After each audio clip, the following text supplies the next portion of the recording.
Hi, it's me again. Welcome to Too Perfect, Too Imperfect. I stopped it earlier last time because of the fact that I was getting emotional and I had to go get dressed because I have somewhere to go. But starting back off from where I left off, um, my childhood was very, very, very, very, very crazy. Um, we went from staying in the house in the country to moving to the projects, and me and my brother, it's like when we were so close, and it started becoming a problem because we started distancing ourselves from each other because he had his homeboys and his friends, and I did too. But the thing about it is, my friends never my friends. I didn't like fighting then, and I don't like it now. I got to fight a lot with my best friend. Her name was Ashley, and we and her got to fight a lot. She used to beat me up a lot, and I was little. I didn't like to fight. I was never taught how to fight. I didn't know what to do until one day I got tired of getting beat up, and I ended up kicking her tooth down the throat. And to that day, and after that day, she never fought me again. But I hated it. It hurt me because I was so kind-hearted.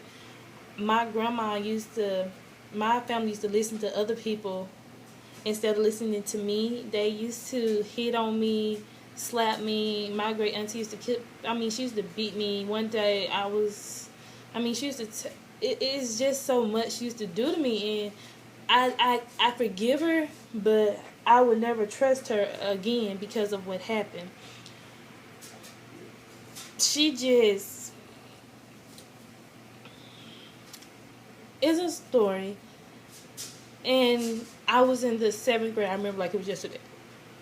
I had gotten in trouble at school, and I had end up I had ended up getting suspended for a day. The whole thing about it is her son got suspended the same day I got suspended, but he didn't get in trouble like I did. I didn't even do nothing. I don't know. I don't remember actually what I did, but I know it wasn't that bad compared to what he did. She took him to school and didn't say nothing, but when I get to school, it's all crazy. I'm getting cussed out. I'm being called in the. I don't curse, so excuse my language. If little kids are watching this, I'm sorry. She called me a bitch. She was just downright just being mean to me. She went after I got home. I left the school again because they said my shirt was see through, and I had to leave school because you can see through it. At that point in time, I did not know my shirt was see through. We went back to the house, and she went in my clothes. She got all my clothes and she threw them away. She actually went and threw my clothes in the garbage can. I couldn't believe it. It hurt me so bad because right after she did it, she started beating on me. She started throwing me to walls. She started punching me. She put me in the closet, forced me not to eat. She ran hot water. Almost put me in some hot water, and I just did not know what to do. I was scared. I was crying. I was begging God. It was terrible. It was the most terrible feeling ever. And I went through this from like my third and fourth grade year, because my fifth and sixth grade year I ended up going to Georgia with my mom, but we moved back down here because her husband was hitting on her. We moved back down here, and we went straight to where she stayed at, and it was terrible. It was terrible. It was terrible. I wished I was dead. I did not want to be there. I just wanted everything to disappear in my childhood, and it did, and it still doesn't to this day.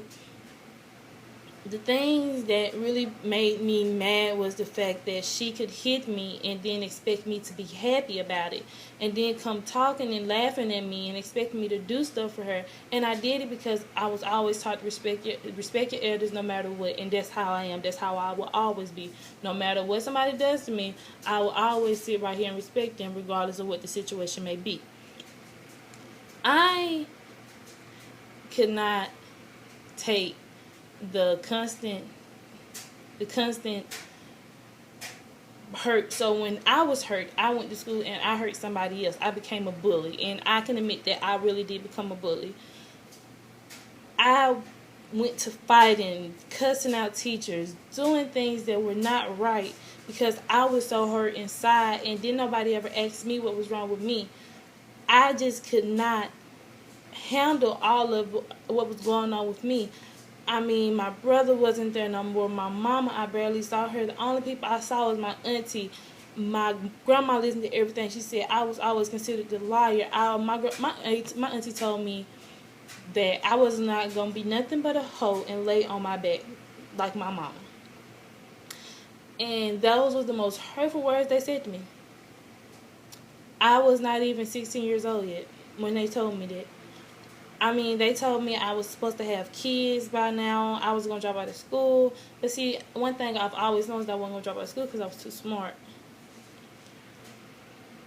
I distanced myself from my family my whole life, even in school. I even told my cousin that I love you, but I don't like you. He told me I was stupid because there's no way you can love somebody and like somebody. But in reality, you really can. You can love everybody, but you do not have to like their ways, and I don't like my family ways. I just couldn't bear just seeing them and just not wanting to do something, make them feel how I feel. As I got older and I started maturing in things, I realized that now looking back, being the fact that I had my first job when I was 13, I mean, I had to take care of myself. Didn't nobody ever teach me how to be a lady. I had to teach myself. So taking into all of that, it was hard. It was very, very hard growing up. I didn't really know what was what. I didn't know when a dude did this and what happened when a dude did that. I was just trying to live day by day in hopes to see a better day. And I did. My childhood is crazy. It's the slowest thing that ever happened to me. But I am appreciative for the way things turned out.